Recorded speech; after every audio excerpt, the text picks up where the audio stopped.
Hello friends, welcome to Bismi சமையல். இன்றைக்கி நம்மளோட வீடியோவில் பெண்களுக்கு தேவையான நம்ம டெய்லி யூஸ் பண்ணுற மாதிரியான கிச்சன் டிப்ஸ் மற்றும் வீட்டு குறிப்புகள் தான் பார்க்க போகிறோம். இந்த டிப்ஸ் எல்லாத்தையும் நீங்கள் தெரிஞ்சு வச்சுக்கிட்டிங்கன்னா உங்களோட டெய்லி வேலைகள் எந்த சிரமமும் இல்லாமல் ரொம்ப ஈஸியாகவும் ரொம்ப சீக்கிரமாகவும் முடிஞ்சிடும். என்னென்ன டிப்ஸ்ன்னு பார்க்குறதுக்கு முன்னாடி நீங்கள் நம்மளோட வீடியோவை இப்போ தான் ஃபஸ்ட் டைம் பார்க்குறீங்கன்னா நம்மளோட பிஸ்மி சமையலுக்கு சப்ஸ்கிரைப் பண்ணுங்கள். நம்ம சேனலில் ஏற்கனவே கிச்சன் டிப்ஸ் மற்றும் வீட்டு குறிப்புகள் பற்றி நிறைய வீடியோஸ் போட்டிருக்கோம். அந்த வீடியோஸும் நீங்கள் செக் பண்ணி பாருங்கள். இப்போ நம்ம ஃபஸ்ட்டு டிப் என்னங்கிறத பார்க்கலாம். நம்ம வீட்டில் இட்லி தோசைக்கெல்லாம் அரைச்சி வைக்கிற மாவு வந்து ஒரு 4-5 நாளாகிட்டு ரொம்ப புளிச்சிருச்சு அப்படின்னா இதில் வந்து நம்ம இட்லி சுட்டாலும் நல்லா இருக்காது, தோசை சுட்டாலுமே ரொம்ப புளிப்பாக இருக்கும். வீட்டில் இருக்க யாருமே சாப்பிட மாட்டாங்க. ஸோ இந்த மாவை வந்து நம்ம வேஸ்ட்டாக தூக்கி கீழே கொட்டுறதுக்கும் நமக்கு மனசே வராது. ஸோ இந்த தோசை மாவை நம்ம அப்படியே தூக்கி வேஸ்ட் பண்ணிடாமல் இந்த மாவில் இருக்க புளிப்பை மட்டும் எடுத்துகிட்டு வீட்டில் இருக்க எல்லாரும் விரும்பி சாப்பிட்ற அளவுக்கு நல்லா சூப்பராக கிறிஸ்பியாக எப்படி தோசை சுடலாங்கிறத பார்க்கலாம். புளிச்ச தோசை மாவில் இருக்க புளிப்பை மட்டும் எடுக்கிறதுக்கு நான் ஏற்கனவே நம்ம வீடியோவில் உங்களுக்கு நிறைய டிப்ஸ் சொல்லியிருந்தேன். இப்போ நான் சொல்ல போகிறது வந்து ரொம்பவே புதுசாகவும் ரொம்ப எஃபெக்டிவாகவும் இருக்கும். ஃபஸ்ட்டு இந்த மாவில் ஒரு 1/2 டீஸ்பூன் அளவுக்கு சுகர் சேர்த்துக்கலாம். வெள்ளை சக்கரை சேர்க்குறதுக்கு விருப்பம் இல்லாதவங்க நாட்டு சக்கரை கூட சேர்த்துக்கலாம். நம்ம சேர்க்குற இந்த சுகர் வந்து மாவில் இருக்கக்கூடிய புளிப்பை நல்லா பேலன்ஸ் பண்ணி கொடுக்கும். இப்போது வேற ஒரு பவுலில் 1 டீஸ்பூன் அளவுக்கு கடலை மாவு எடுத்துக்கிறேன். இதோட கொஞ்சமாக தண்ணி சேர்த்து இதை கட்டி இல்லாமல் நல்லா கரைச்சிக்கலாம். கடலை மாவை நீங்கள் அப்படியே தோசை மாவில் கொண்டு போய் சேர்த்துடக்கூடாது. அப்படி சேர்த்துட்டிங்கன்னா மாவு வந்து நல்லா கட்டி ஆயிரும். அதுக்கப்புறமா அதை ஃபுல்லாக கரைக்கிறதுக்கே நமக்கு ரொம்ப கஷ்டமாக இருக்கும். ஸோ ஃபஸ்ட்டு இந்த மாதிரி தனியாக கரைச்சிட்டு அதுக்கப்புறமா நம்ம வந்து தோசை மாவில் சேர்த்துக்கலாம். இந்த மாதிரி நல்லா கட்டி இல்லாமல் கரைச்சதுக்கப்புறமா இதை தோசை மாவில் சேர்த்து நல்லா கலந்து விட்டுருங்க. சப்போஸ் உங்கள் மாவு வந்து ரொம்ப புளிச்சு போயிட்டு தண்ணி விட்டுருந்தாலும் நம்ம கடலை மாவு சேர்த்து கலக்கும்போது அதோட கன்சிஸ்டன்சி வந்து நல்லா கெட்டியாகும். ஸோ நமக்கு வந்து தோசை சுடுறதுக்கு ரொம்ப ஈஸியாக வரும். இப்போ நான் தோசை சுட்டு காட்டுறேன் பாருங்கள் எவ்வளோ சூப்பராக வருதுன்னு. மாவு வந்து கல்லில் ஒட்டிக்குமோ திருப்ப வராதோன்னு நீங்கள் யோசிக்க வேண்டாம், சூப்பராக வரும். தோசை எவ்வளோ மெல்லிசாக நல்லா முருகலாக வந்திருக்கு பாருங்கள். இனிமேல் உங்கள் மாவு புளிச்சிருச்சுன்னா நீங்கள் அதை வேஸ்ட்டாக கீழே கொட்ட வேண்டாம், இதே மாதிரி செஞ்சு பாருங்கள். நம்ம எல்லாருமே டெய்லியும் டீ போடுவோம், டீ குடிப்போம். ஆனால் டீ குடிச்சு முடிச்சுட்டு அந்த கப்போட அடியில் பார்த்திங்கன்னா நிறைய டீ தூள் வந்து அங்கங்கே இருக்கும். நம்ம டீயை வந்து நல்லா வடிகட்டி தான் ஊற்றிருப்போம். அப்படி இருந்தும் இந்த குட்டி குட்டி தூள் எல்லாமே நமக்கு வந்து சரியாக ஃபில்டர் ஆகாமல் டீயோடையே கலந்துரும். ஸோ எல்லா கப்லேயுமே கடைசி சிப் வந்து குடிக்காமல் அப்படியே தான் இருக்கும்.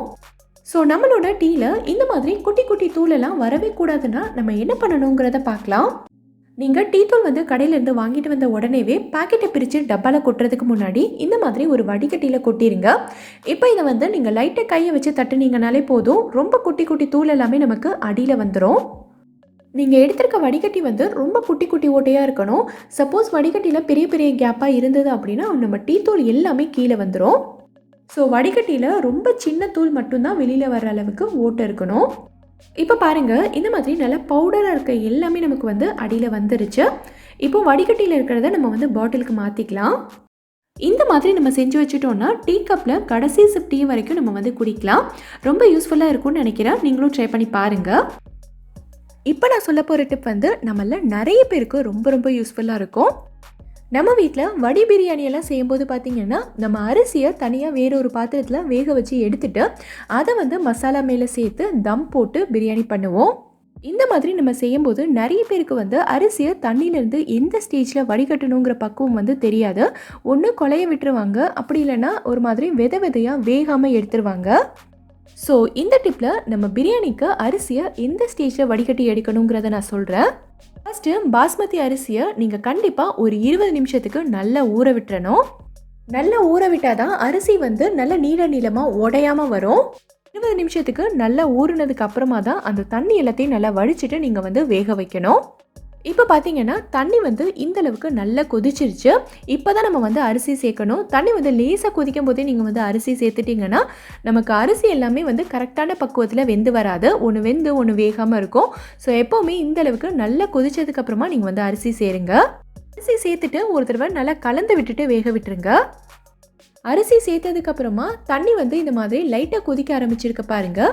இப்போ வந்து ஓரங்களில் மட்டும்தான் கொதிக்க ஆரம்பிச்சிருக்கு, நடுவில் வந்து இன்னும் கொதிக்கவே இல்லை. நிறைய பேர் வந்து இந்த ஸ்டேஜ்லேயே அரிசியை வடிகட்டி எடுத்துருவாங்க. அந்த மாதிரி செய்யவே கூடாது. இப்போவே நீங்கள் வந்து இதை வடிகட்டி எடுத்துட்டிங்கன்னா அரிசி வந்து ஒன்று வெந்தும் ஒன்று வேகாமலும் இருக்கும். இதை வந்து நம்ம மசாலாவில் சேர்த்து தம் போடும்போது பிரியாணி வந்து ரொம்ப பருக்கையாக இருக்கும். அதை வந்து நமக்கு சாப்பிடவே முடியாது. இப்போ பாருங்க, அரிசி சேர்த்ததுக்கு அப்புறமா எல்லா பக்கமும் நல்லா கொதிச்சு வருது பாருங்க. இந்த மாதிரி நமக்கு ஃபர்ஸ்ட் டைமாக எல்லா பக்கமும் கொதிச்சு வரும்போதே நம்ம வந்து அரிசியை வடிகட்டி எடுத்துடலாம். இதுதான் நமக்கு வந்து கரெக்டான ஸ்டேஜ். இப்போ நீங்கள் ஸ்டவ் ஆஃப் பண்ணிவிட்டு டக்குன்னு எல்லா அரிசியையும் வடிகட்டி எடுத்துடணும். இதுக்கு மேலே நீங்கள் அரிசியை வேக விட்டுட்டிங்கன்னா நீங்கள் தம் போட்டு எடுக்கும்போது பிரியாணி வந்து நல்லா குழஞ்சு போயிடும். ஸோ இந்த ஸ்டேஜை நீங்கள் வடிகட்டி எடுத்துகிட்டு மசாலாவில் சேர்த்து தம் போட்டிங்கன்னா பிரியாணி உங்களுக்கு ரொம்ப பர்ஃபெக்டாக வரும். பிகினர்ஸ் எல்லாத்துக்குமே இந்த டிப் வந்து ரொம்ப யூஸ்ஃபுல்லாக இருக்கும். ட்ரை பண்ணி பார்த்துட்டு எனக்கு கமெண்ட்டில் சொல்லுங்கள். இப்போ நம்ம அடுத்த டிப் என்னங்கிறத பார்க்கலாம். நம்ம வீட்டில் என்னதான் ஸ்டெயின்லெஸ் ஸ்டீல் வடிகட்டி இருந்தாலும் 1-2 இந்த மாதிரி பிளாஸ்டிக்கில் இருக்கும். என்கிட்ட வந்து கொஞ்சம் சின்ன சைஸில் இருக்குது. எல்லோரும் வந்து கொஞ்சம் பெரிய சைஸ்லேயே வச்சுருப்பீங்க. இது வந்து தேங்காய் பால் வடிகட்டுறதுக்கு இல்லை புளிக்கரைசல் வடிகட்டுறதுக்கெல்லாம் நமக்கு ரொம்ப ஈஸியாக இருக்கும். நான் வந்து இந்த வடிகட்டியில் எப்போயாவது டீயும் வடிகட்டுவேன். ஸோ பார்த்தீங்கன்னா இது வந்து கொஞ்சம் கரையாக இருக்குது. இதோட சைட்லலாம் பார்த்தீங்கன்னா டீ துகள்கள் அங்கங்கே நல்ல இடையில நல்லா ஒட்டிகிட்ருக்கு. இதை வந்து நம்ம எவ்வளோ தான் ஸ்க்ரப்பர் போட்டு தேய்ச்சாலும் போகவே போகாது. ஸோ இந்த வடிகட்டியை எந்த சிரமமும் இல்லாமல் ஒரு 10 நிமிஷத்தில் நல்ல புதுசு மாதிரி பளிச்சுன்னு எப்படி க்ளீன் பண்ணுறதுன்னு பார்க்கலாம். இந்த பவுலில் நான் வந்து வடிகட்டி மூழ்கிற அளவுக்கு நல்ல சூடான தண்ணி எடுத்திருக்கேன். இப்போ இதில் ஒரு 1/2 டீஸ்பூன் அளவுக்கு பேக்கிங் சோடா சேர்த்துக்கிறேன்.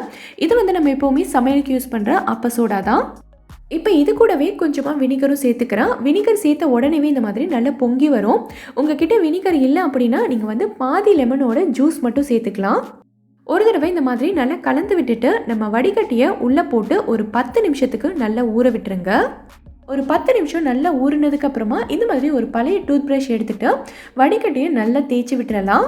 இப்போ வந்து வினிகர் பேக்கிங் சோடாலாம் சேர்த்துருக்கிறதுனால இந்த கரை எல்லாமே நமக்கு ரொம்ப ஈஸியாக கலண்டு வந்துடும். நான் தேய்க்கும் போதே உங்களுக்கு தெரியும்னு நினைக்கிறேன். டீ தூள் எல்லாமே இந்த மாதிரி வெளியில் வருது பாருங்கள். இந்த வடிகட்டியில் ஒட்டிகிட்டு இருக்க குட்டி குட்டி துகள்கள் எல்லாமே நமக்கு வந்து கம்ப்ளீட்டாக வெளியில் வந்துடும். இதோட பேக் சைடையும் நல்லா தேய்ச்சி விட்டுட்டு நார்மல் வாட்டரில் கழுவி எடுத்துட்டிங்கன்னா நம்ம வடிகட்டி வந்து நல்லா பளிச்சுன்னு புதுசு மாதிரி வந்துடும். இப்போ இந்த பவுலில் இருக்க தண்ணியை ஊற்றிட்டு காட்டுறேன் பாருங்கள், குட்டி குட்டியாக எவ்வளோ அழுக்கு வந்திருக்குன்னு. ஸோ நீங்களும் இதே மாதிரி க்ளீன் பண்ணி பார்த்துட்டு எப்படி வந்ததுங்கிறத நம்ம வீடியோவோட கமெண்ட்டில் சொல்லுங்கள். நம்ம எல்லார் வீட்டு கிச்சன்லையுமே பொருட்கள் வந்து காற்று போகாமல் மூடி வைக்கிறதுக்காக இந்த மாதிரி ஏர்டைட்டான டப்பாக்கள் வந்து வாங்கி வச்சுருப்போம். ஏர்டைட் கண்டெய்னரோட மூடியில் பார்த்தீங்கன்னா இந்த மாதிரி ஒரு ரப்பர் கொடுத்துருப்பாங்க. இந்த ரப்பர் தான் மூடி வந்து நல்ல டைட்டாக காற்று போகாமல் மூடி வைக்கிறதுக்கு ரொம்ப யூஸ்ஃபுல்லாக இருக்குது. ஆனால் நாளாக பார்த்தீங்கன்னா இந்த ரப்பர் வந்து நமக்கு நல்ல லூஸ் ஆயிரும். ஸோ மூடி வந்து நமக்கு நல்ல டைட்டாக மூடாது. இந்த டப்பாக்குள்ளே போட்டு வச்சுருக்க பொருட்களுமே நமக்கு அந்தளவுக்கு ஃப்ரெஷ்ஷாக இருக்காது. ஸோ இந்த ரப்பரை நம்ம மறுபடியும் டைட் ஆக்குறதுக்கு என்ன பண்ணலான்னா இதை வந்து அப்படியே எடுத்துகிட்டு போய் ஃப்ரீசரில் வச்சுருங்க. நம்ம வீட்டில் குக்கர் கேஸ்கெட் எல்லாம் லூஸாக இருந்ததுன்னா நம்ம ஃப்ரீசரில் வைப்போம் இல்லையா, அதே மாதிரி தான் நல்ல ஒரு 4-5 மணி நேரம் ஃப்ரீசரில் வச்சுட்டிங்கன்னா இந்த ரப்பர் வந்து நல்லா டைட் ஆயிரும். அதுக்கப்புறமா நீங்கள் எடுத்து டப்பாவை மூடி வச்சுக்கிட்டிங்கன்னா டப்பா வந்து நல்லா ஏர்டைட்டாக இருக்கும். ட்ரை பண்ணி பாருங்கள், ரொம்பவே யூஸ்ஃபுல்லாக இருக்கும். இங்கே நான் என்ன எடுத்திருக்கேன்னு பார்த்தீங்கன்னா இது வந்து நம்ம கடையில் காய்கறிகள் பழங்கள்லாம் வாங்கும்போது போட்டு தருவாங்கல்ல அந்த நெட்டட் பேக்கு தான். இதை வந்து நல்லா கழுவிட்டு காய வச்சு எடுத்திருக்கேன். இந்த பேக்கை நம்ம அப்படியே வேஸ்ட்டாக கீழே தூக்கி போட்டுறாமல் இதை வந்து நல்ல ஒரு யூஸ்ஃபுல்லான பொருளாக மாற்றலாம். நான் இங்கே வந்து 3 பேக் எடுத்திருக்கேன். 2 சின்னது, ஒரு பெரிய பேக். இப்போ ஃபஸ்ட்டு இந்த சின்ன பேக்கை நான் வந்து இந்த மாதிரி சுருட்டிக்கிறேன். இது வந்து நல்ல ஒரு நெட்டட் பேக்குன்றதுனால எவ்வளோ இழுத்தாலும் இழுக்க வரும். ஸோ ஈஸியாக நம்ம வந்து சுற்றலாம். இப்போது இதை வந்து இன்னொரு பேக்குள்ளே வச்சு இதையும் சுற்றிக்கலாம். இங்கே வந்து இதோடய கூட நிறுத்திக்கலாம். நான் வந்து இந்த பெரிய பேக்குள்ளேயும் வச்சு சுற்ற போகிறேன். இதை வந்து நம்ம அப்படியே விட்டுட்டோம்னா இது வந்து பிரிஞ்சு வந்துடும். ஸோ இதை வந்து ஒரு பேக்கில் வச்சு நல்லா டைட்டாக கட்டிடலாம். இப்போது இதை மட்டும் நான் வந்து கட் பண்ணி எடுத்துட்டேன். இதை வந்து நம்ம அப்படியே விட்டுட்டோம்னா இந்த நூல் வந்து ஈஸியாக பிரிஞ்சு வர்றதுக்கு நிறைய சான்சஸ் இருக்குது. ஸோ இதை வந்து நம்ம லைட்டாக நெருப்பில் காட்டிட்டு அழுத்தி விட்டோம்னா நல்லா ஈஸியாக ஒட்டிக்கும். இப்போ பார்க்கும்போதே உங்களுக்கு தெரிஞ்சிருக்கும்னு நினைக்கிறேன். இது என்னென்னா இது வந்து நம்ம பாத்திரம் கழுவுறதுக்கு யூஸ் பண்ணுற ஸ்க்ரப்பர் தான். நம்ம வந்து வேண்டான்னு தூக்கி போடுற வேஸ்டான பேக்கில் நல்ல ஒரு சூப்பராக வீட்டுக்கு தேவையான ஸ்க்ரப்பர் ரெடி பண்ணியாச்சு. இப்போ இதை பாருங்கள், இது வந்து நான் கடையில் வாங்கின ஸ்க்ரப்பர். இப்போ இது ரெண்டுத்தையும் கம்பேர் பண்ணும்போது ரெண்டுமே ஏறக்குறைய ஒரே மாதிரி தான் இருக்குது. ஸோ இனிமேல் இந்த பேக்கை வேஸ்ட்டாக தூக்கி போடாமல் இதே மாதிரி நம்ம யூஸ்ஃபுல்லாக மாற்றிக்கலாம். இந்த ஐடியா உங்களுக்கு பிடிச்சிருந்தா நம்ம வீடியோவை லைக் பண்ணுங்கள். இப்போ நம்ம அடுத்த டிப் என்னங்கிறத பார்க்கலாம். நம்மள நிறைய பேருக்கு பேக்கரியில் கிடைக்கிற அந்த வெங்காய பக்கோடா வந்து ரொம்ப பிடிக்கும்.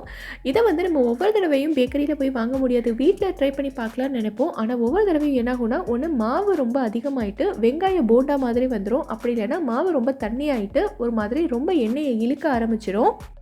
ஸோ உங்களுக்கு வெங்காய பக்கோடா வந்து பேக்கரி ஸ்டைலில் வரணும்னா ஃபஸ்ட்டு நீங்கள் வெங்காயத்தை நல்லா நீளமாக கட் பண்ணிவிட்டு இந்த மாதிரி உதிர்த்து விட்டுருங்க. வெங்காயம் வந்து இந்த மாதிரி நல்ல உதிரியாக இருக்கணும். அடுத்து நீங்கள் பக்கோடாக்கு சேர்க்க வேண்டிய இஞ்சி, பச்சை மிளகாய், கறிவேப்பிலை, சீரகம், மற்ற மசாலா பொருட்கள் எல்லாத்தையும் சேர்த்துட்டு மாவு சேர்க்கறதுக்கு முன்னாடி இந்த மசாலா பொருட்கள் எல்லாத்தையும் வெங்காயத்தோடய சேர்த்து ஃபஸ்ட்டு நல்லா மிக்ஸ் பண்ணி விட்டுருங்க.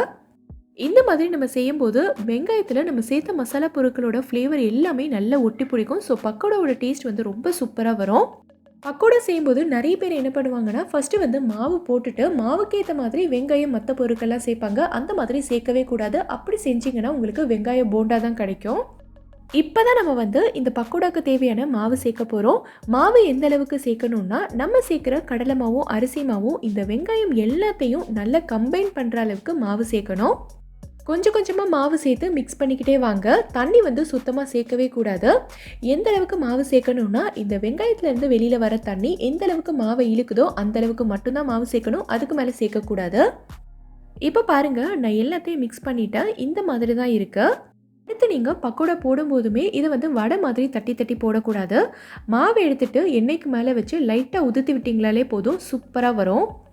எல்லா பக்கமும் நல்லா உதிர்த்தி விட்டுட்டு 2 பக்கமும் திருப்பி போட்டு நல்லா பொரிஞ்சதுக்கப்புறமா வெளியில் எடுத்துருங்க. அவ்வளோதான், நம்மளோட சூப்பரான பேக்கரி ஸ்டைல் வெங்காய பக்கோடா இப்போ ரெடி ஆயிடுச்சு.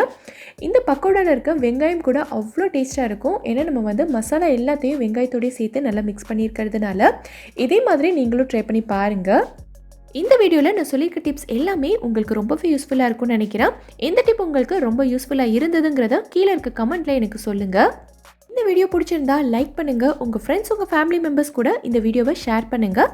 மறக்காமல் நம்ம பிஸ்மி சமையலுக்கு சப்ஸ்கிரைப் பண்ணிவிட்டு பக்கத்தில் இருக்கக்கூடிய பெல் ஐக்கானை கிளிக் பண்ணி அதில் ஆல் ஆப்ஷனை செலக்ட் பண்ணுங்கள். தேங்க்யூ.